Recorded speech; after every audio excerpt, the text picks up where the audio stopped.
কোরআনের আলো ফাতেমাকে শোষণ চাই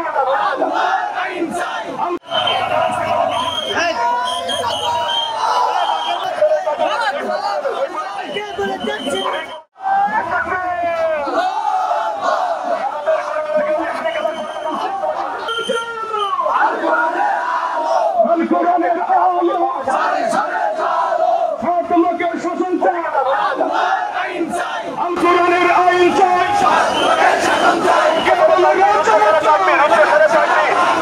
জগৎ ছাড়া পাল নয় কেউ বলে না শিবির নয়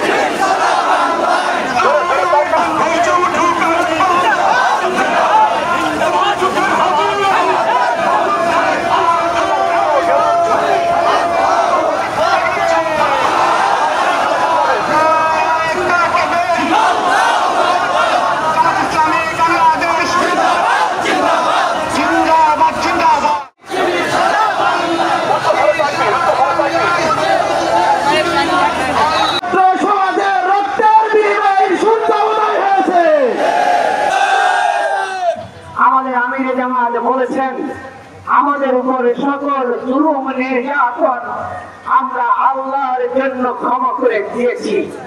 কেননা আমরা পুরস্কার পেতে চাই, প্রতিদান পেতে চাই। আমাদের রব মহান রব আসমান জমিনের মালিকের কাছ থেকে আমরা প্রতিদান পেতে চাই। ঠিক কিনা ভাইরা? মাগুরায় কি করে হত্যা হয়েছে?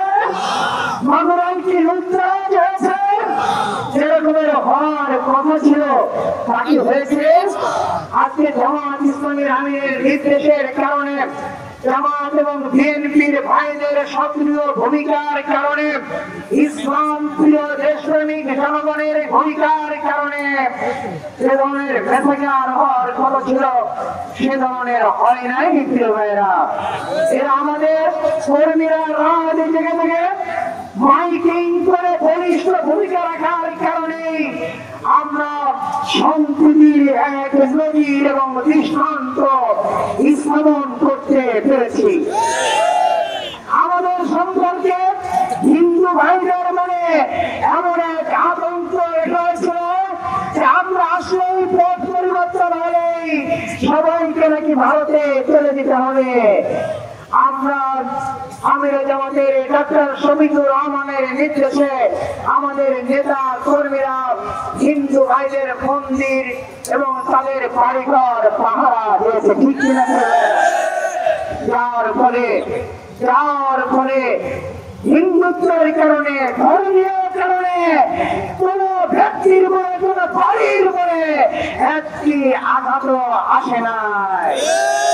প্রিয় ভাইরা, আমরা বলতে চাই আজকের এই সম্প্রীতির সমাবেশের মাধ্যমে আমরা মাগুরাবাসীকে বাংলাদেশ জামাত ইসলামীর পক্ষ থেকে এমনকি মেসেজ দিতে চাই, আমাদের জন্য আমাদের সন্তানেরা যেই দেশ উপহার দিয়ে গেল এই দেশ গড়ার দায়িত্ব আমাদের। এই জন্য আমরা আমাদের এই জন্মভূমি মাতৃভূমি বাংলাদেশকে সকল মানুষকে সাথে নিয়ে, সকল ধর্ম বর্ণ মানুষকে সাথে নিয়ে আমরা একটি সুন্দর নিরাপত্তাময় কল্যাণময় একটি রাষ্ট্র সমাজ আমরা গড়তে চাই।